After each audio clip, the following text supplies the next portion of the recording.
You can have everything in life, and then it can all be taken away, piece by piece by piece. Who do you become after all that? For Apollonius, he became a monster. He was the god of all that was sun, ruling over the kingdom of the gods. He was the most powerful, the sun that gave light to all of them. But it could not last. Apollonius drank wine and looked over his kingdom of gods, smiling. He burned bright, the light of the sun shining down on everyone. But he could not see in the darkness Lunas holding a knife. He was stabbed in the back, screaming in pain. He turned around, shooting fire out of his hands, but the other gods were in the wings, jumping from behind his throne, throwing him down from the kingdom of the gods to earth. He crashed in the middle of the city. His sun was so far away, he could not feel it. He screamed in rage. He put his hand out and burned the city of men with no care for their lives. "Put me back in my kingdom," Apollonius said. But the gods above him did not hear him, and he looked down at the terrified people. "Call someone," a woman said, holding onto her child. Apollonius put his hand out, ready to burn her at the stake, when, ka-choom! Someone actually hit him, punched him in the face. "I won't let you do this," Centurion said. He was one of the greatest superheroes on Earth. Apollonius had even heard of him. The kingdom of the gods paid attention to the realms of men, but this was pathetic compared to a god. Apollonius laughed. "You want to challenge me, Centurion?" He created a ball of sunlight so powerful that it would blind everyone within a 10-mile radius. Centurion shielded his eyes and grit his teeth. "If you've been cast out to Earth, you need to play by our rules," Centurion said. He grit his teeth, floating above the ground.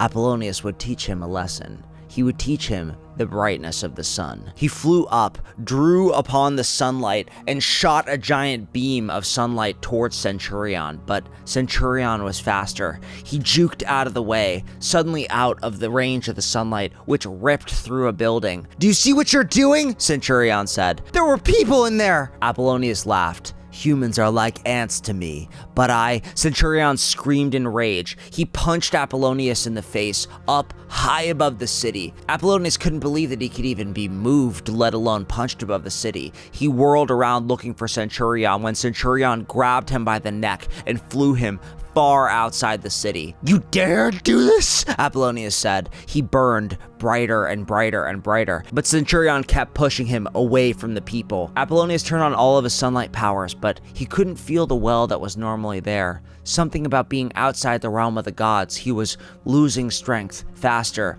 He would have to teach this whelp a lesson right now. He burned his hands with fire and put his hands on the Centurion's face. Centurion dropped Apollonius into the ocean, screaming, covering his face with burns. "See what happens when you challenge a god," Apollonius said, floating above the ocean. They were far outside the city now. Centurion had managed to get him away from the people. No matter. Apollonius would teach the people of this realm to worship him as he had been worshipped in the realm of the gods. And then he would lead an army up to the realm of the gods and punish Lunas and all the other betrayers that had ever thought he wouldn't be their king. Centurion removed his hands from his face, showing burns. "You burned my unbreakable skin," Centurion said. But he did something that Apollonius didn't expect. He smiled. "I've never killed a god before," Centurion said. Apollonius only had a second to react before Centurion punched him through the stomach over and over again. The pain of being alive, being mortal, was suddenly too much. Apollonius doubled over in pain, dropping towards the ocean. He burned brighter and brighter, trying to right himself, when Centurion pushed him down towards the ocean. "Can't set on fire if you're underwater," Centurion said. "Right?" Apollonius screamed in pain, turning around and conjuring a bolt of sunlight, throwing it up towards Centurion, but Centurion managed to push him under the water at the last minute. Apollonius couldn't breathe. The sun, it was so far away, and Centurion was pushing him deeper and deeper into the ocean, the dark part of the ocean, where there was no sunlight. The sun from Apollonius' skin was no longer glowing, slowly bleeding out under the ocean. Was this the end of Apollonius? Would he die without ever reaching his revenge? He screamed in pain. He glowed so bright that he started evaporating the ocean water around him, creating a pocket of toxic air, just enough for Centurion's eyes to widen before Apollonius blasted him in the chest with fire and flew up out of the ocean towards the sky.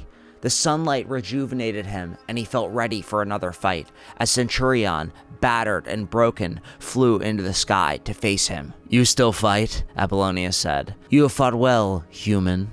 You will be my first soldier as I take over this world." He created another mini-sun, ready to blast Centurion, but Centurion managed to face him, looking him right in the eyes. "You seriously think that I would work for you?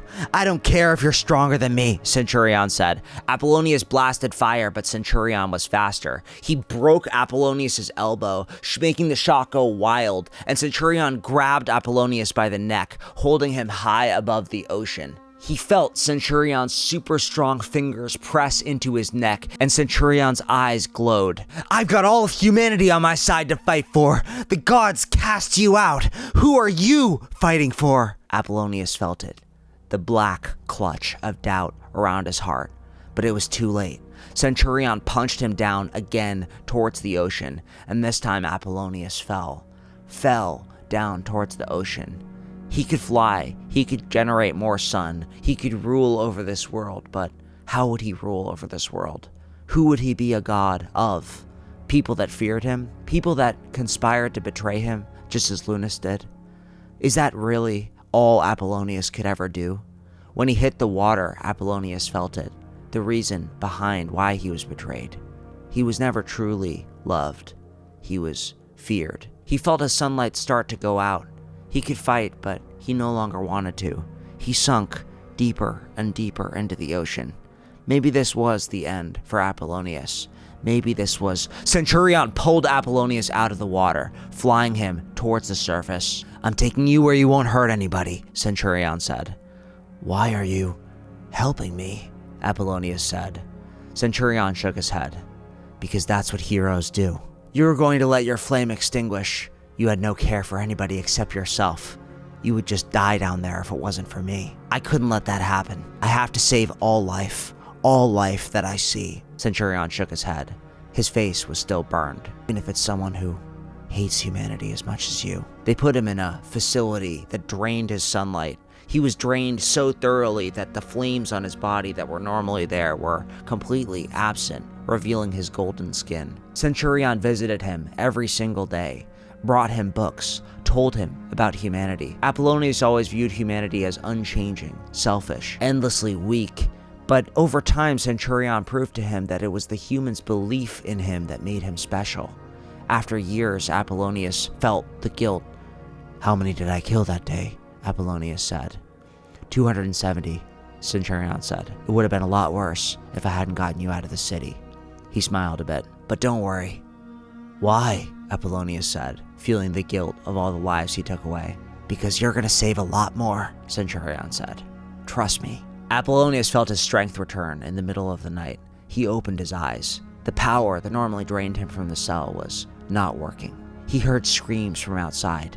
Prison break. All the most powerful supervillains were escaping the prison Centurion had for them. If Apollonius had almost fought Centurion to a standstill, what chance would he have against all the villains? He felt it. He could go back to the realm of the gods, even rule over humanity and raise the army that he wanted. "No," Apollonius said. He closed his fist. He opened the door and saw the villains. He created a giant sun in the sky and pointed at all the villains, glowing with superpowered energy. "You will get back in your cells, or you will face the wrath of the sun god," Apollonius said. The supervillains looked at one another, and they laughed. "Fine," Apollonius said. "Bring it on."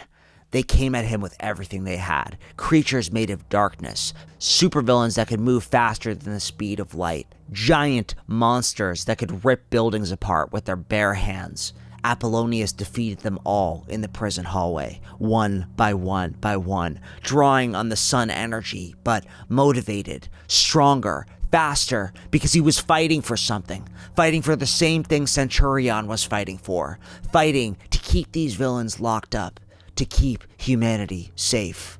Maybe one day I'll deserve them, Apollonius said to himself, standing over the bodies of the villains. Centurion broke into the prison and he saw Apollonius standing over all the villains. He smiled. I figured I might find you here. Apollonius nodded and walked dutifully into his cell. You can close the door now, Apollonius said. Centurion looked into the cell and shook his head. No, I don't think so. We need your help. It was a controversial move, as the crowd saw Apollonius take the stage. Centurion waved at everyone. Everyone loved him, but suddenly he was hated. Apollonius is no longer the evil sun god, Centurion said. We as humanity can no longer afford to let superpowered threats that are reformed stay in prison. The crowd jeered. They booed. They hate me, Apollonius said. It's okay, Centurion said. He looked out to the crowd and raised his fist.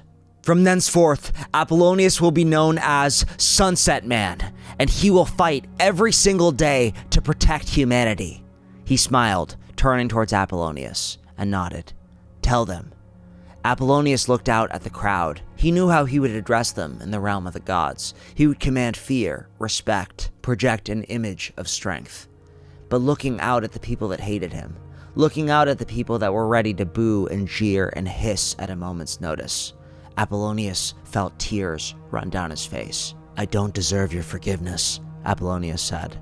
Centurion was surprised to see, but Apollonius kept speaking. Those lives I took, I will never be able to forgive them, but he looked down at the ground. I hope one day to protect human life to the best of my ability. I am no longer a god. I am your servant. I am a servant of human life, Apollonius said. He remembered the feeling of Centurion fighting against him, even though he knew he would lose, because he had the power of human life behind him, and he felt Centurion's trust in him, even now in this moment. I will do my best, Apollonius said, and he put his head down in shame. But to his surprise, he heard the crowd cheer. He opened them, seeing them cheering for him, clapping out of respect, and he knew, finally, after all these centuries, he had a second chance to be a new person.